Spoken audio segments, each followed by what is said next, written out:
Silahlı Qüvvələrin Ali Baş Komandanı Cənab İlham Əliyevin bizə olan etimadını hər zaman doğruldub, qoruyub saxlayacaqsınız. Və sizin adınızdan Ali Baş Komandanı əmin eləyirəm ki, Daxili İşlər Nazirliyinin bütün şəxsi heyəti bizim üzərimizə qoyulan bütün vəzifələri yerinə yetirməyə qadirdir. Bizim üzərimizə düşən vəzifə Cənab Prezidentin bizə olan etimadını doğrultmaq, onun ali qayğısını. Mən bilirsiniz nəyə fikir vermişəm? Daxili İşlər Naziri Vilayət Eyvazov hər zaman polislərə müraciət edərkən bildirir ki, biz, yəni polislər, ancaq Cənab Prezident İlham Əliyevə xidmət etməliyik və ancaq Cənab Prezident İlham Əliyevdən gələn tapşırıqlara əsasən hərəkət etməliyik. Bir dəfə də olsun Nazir Vilayət Eyvazov çıxıb deməyib ki, biz polislər vətəndaşlara xidmət etməliyik. Biz polislər xalqa xidmət etməliyik. Niyə bunu demir? Yaxşı, gəlin baxaq görək polis və Vilayət Eyvazov İlham Əliyevdən gələn tapşırıqlara əsasən xalqa necə xidmət edir? Baxaq.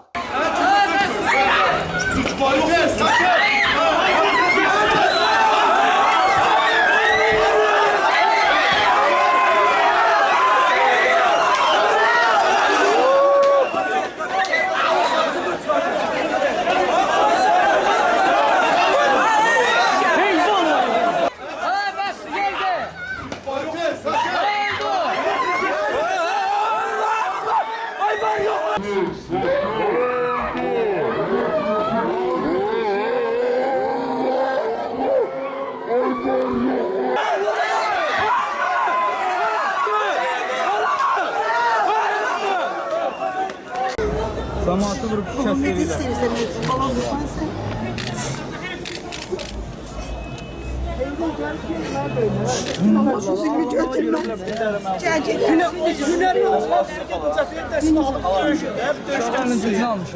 Aşağıda onu vururdular. Onu dövdüler orada. 5-6 nəfər hamısı düşüb üstünə. Birini də atdım, tulladım arxasına. Aralamaq istəyirəm, gəlin mənə vurur.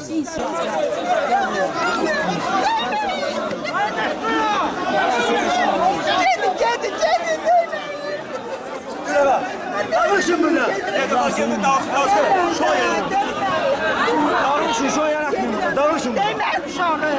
Bir belə kişilik olar ha. Ölün yere girin amma. Heç kimdən də qorxmuram. Ayıb olsun ammuza. Ana vereysin sen.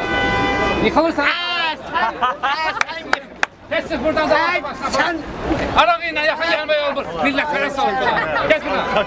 Gör kime yıkılıp bak. Sahip dönsün. Abi gelin bunu ağzını yüzünden. git çatla.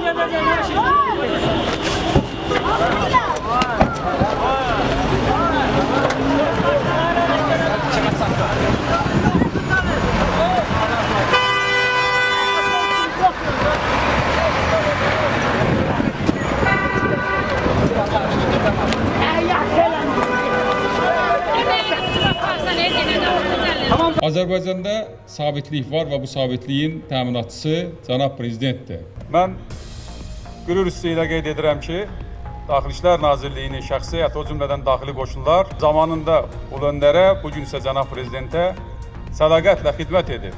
Çox sağ ol Vilayət Eyvazov. Yaxşı ki, bunu etiraf eləməyi bacarırsan. Buna bir 5.